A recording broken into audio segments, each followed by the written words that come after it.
Habari hii inatokea jijini Arusha. Ripoti ni mwandishi msomi naitwa Korumba Lebabas. Rais mstaafu wa Jamhuri ya Muungano wa Tanzania, Mheshimiwa Jakaya Mrisho Kikwete, amefungua rasmi mkutano wa kimataifa unaohusu utafiti wa kupambana na umaskini unaofanyika jijini Arusha.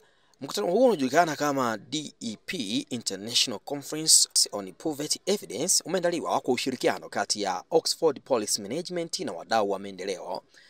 Mheshimiwa Kikwete amesisitiza kuwa licha ya Tanzania kufanikiwa kuingia katika ngazi ya uchumi wa kati, bado kuna kazi kubwa ya kuhakikisha maendeleo hayo yanamgusa kila Mtanzania, hasa walioko vijijini na kwenye mazingira kujipatia kipato duni. Lakini yote hayo shabaha yake ni nini? Ni kuondoa umaskini wa nchi na kupunguza umaskini wa Watanzania. Lila umaskini wa nchi tumefanikiwa. Kwamba jitihada iliyoanza tumetoka sasa kwenye lile kundi la nchi maskini na tumeingia kwenye kundi la nchi za uchumi wa kati, lakini katika hatua ile ya mwanzo. Sasa hilo ndio amefanya. Sasa kinachofanyika chini sasa, kilichofanyika na uongozi sasa wa Rais Samia ni kutengeneza sasa mpango mwingine, kuweka dira nyingine ya maendeleo ya miaka mingine 25 itakayo tuchukua mpaka mwaka 2050. Hii ya kwanza ya jitihada za Mzee Nyerere mpaka kipindi cha Mzee Mwinyi, cha Mzee Mkapa, cha kwangu mimi na Magufuli, ilikuwa ni kuitoa nchi kutoka kwenye kundi la nchi masikini sana na kuingia kwenye kundi la nchi zenye uchumi wa kati. Hilo tumefanikiwa. Unaona? Bado changamoto iliyokuwepo ni ile ya kupunguza idadi ya umaskini wa watu. Ule umaskini wa watu ni kwamba umaskini umepungua, lakini kama nilivyosema mimi, unapungua, kasi yake ya kupungua umaskini imekuwa ni ndogo. Na ndio nimeeleza pale kwamba tulipokaa chini na wataalamu wakasema bana, umaskini kasi inakuwa ndogo kwa sababu kilimo hakijapata kasi kubwa ya kukua. Hakijapata kasi kubwa ya kukua, kilimo kinakuwa katika kasi ya 4%. Ndio maana tulianza jitihada zile za kilimo kwanza na jitihada mbalimbali zile za kukuza kilimo na kuendeleza kilimo, lakini shabaha yake bado ni ile kwamba tukiweza kufanikiwa kasi ya kilimo ikaongezeka, mapato ya watu wanaoishi kwa kutegemea kilimo yakaongezeka, tutapunguza sana kasi ya kupungua, tutaongeza sana kasi ya kupungua kwa umaskini. Kwa muhtasari ndio kinachoendelea hapa. Sasa mabingwa hapa watakaa kujadiliana, tutaongezaje kasi ya kuelekea kwenye mwaka 2030 ambapo duniani anatakiwa asiwepo hata maskini mmoja. Hayo ni malengo ya Umoja wa Mataifa. Sasa ndio hapa msikilize sasa hawa mabingwa wanasema nini kitafanyika, na tumebakisha miaka 5 tu ya kufika mwaka 2030. Naitwa Dr. Islam Seif Salum, ni katibu mkuu katika ofisi ya makamu wa pili wa Rais Zanzibar. Nipo hapa Arusha katika mkutano huu wa kimataifa ambao umeandaliwa na Oxford Management Policy. Kwa hiyo swala zima ni SDG 1, utekelezaji wake na mafanikio yake katika nchi mbalimbali duniani. Zanzibar ikiwa ni sehemu ya Jamhuri ya Muungano wa Tanzania, nayo inatekeleza malengo ya SDG 1 katika kuhakikisha kwamba tunapunguza ama kuondoa kabisa umasikini ifikapo 2030.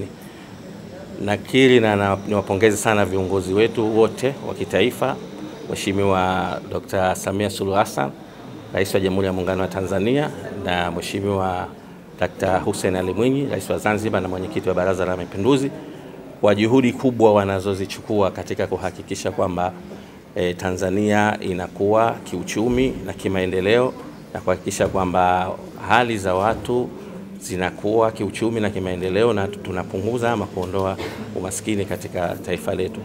Kama tunavyoona, serikali zote mbili zimejikita zaidi katika sekta kuu ikiwemo afya, elimu, miundombinu pamoja na sekta nyinginezo, kilimo na sekta nyingi zote, kama tunaposhuhudia nchi yetu inapopiga hatua.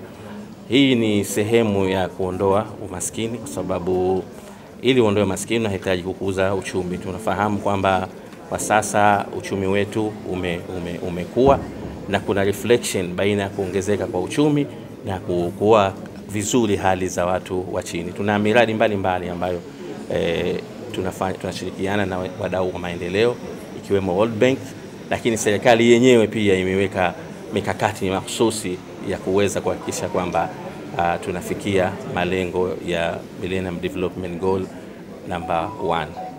Uchumi wa bluu na nafasi gani katika mkakati huu? Kwa upande wa Zanzibar tumekuwa tunazungumza sana kukua kwa uchumi wa bluu.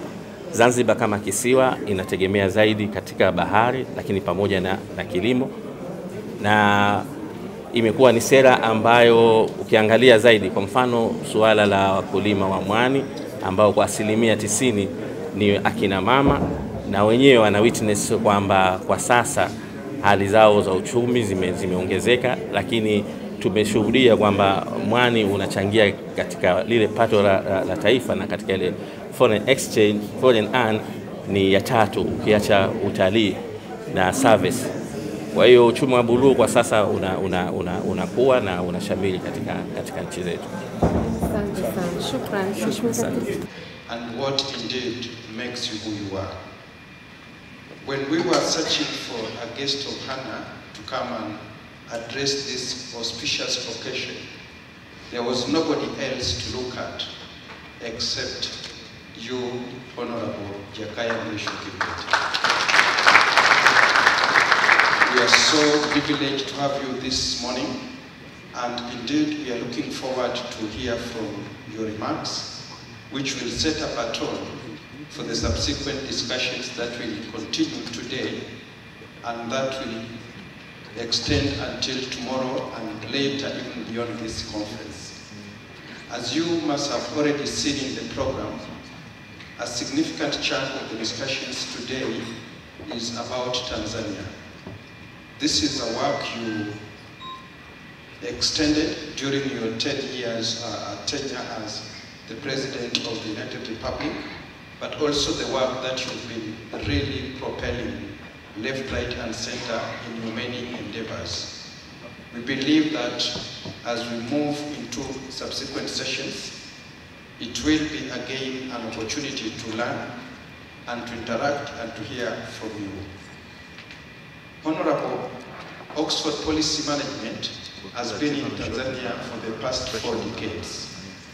We have been working with the government and the people of Tanzania, especially in the space of policy, empowering communities and working with governments to provide evidence as well as solutions that are thought through and that are well done.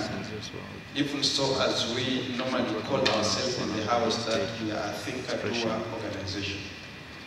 Apart from this wonderful and large program that we are implementing currently under the auspices of the government of the United Kingdom, DEEP, that is Data and Evidence to End Extreme Poverty, we are also implementing a few other programs that are quite exciting and are very much so in your heart.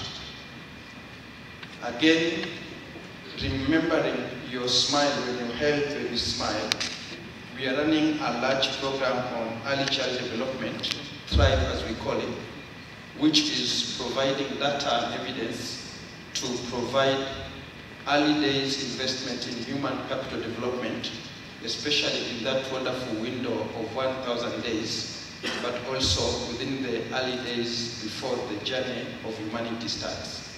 This program also is now into dissemination level, and most of the outcomes have already been uptaken by different governments in more than... Habari hii inatokea jijini Arusha, inahusiana na hoteli ya kimataifa ya Parrot Hotel. Hoteli hii ina hadhi ya nyota 4 ya ukweli iliyopo Kaloleni jijini Arusha. Jengo lake ni la ghorofa lenye floor 13, vyumba 116 vya kulala vyenye hadhi tofauti. Hapa kuna executive suite, junior suite, executive, standard bedroom, double deluxe na twin bedroom. Parrot Hotel ndani yake ina migahawa miwili. Mmoja ni maalum kwa ajili ya kupata kahawa baa za aina zote. Sehemu ya pili ni ya kupata chakula pekee. Hapa kuna baa maalum yenye swimming pool iliyopo floor ya 3. Kuna kumbi za mikutano kubwa 2 na kumbi ndogo kwa ajili ya vikao. Katika Afrika Mashariki, Parrot Hotel kwa sasa ni hoteli ya mfano kutokana na ubora wa huduma zake.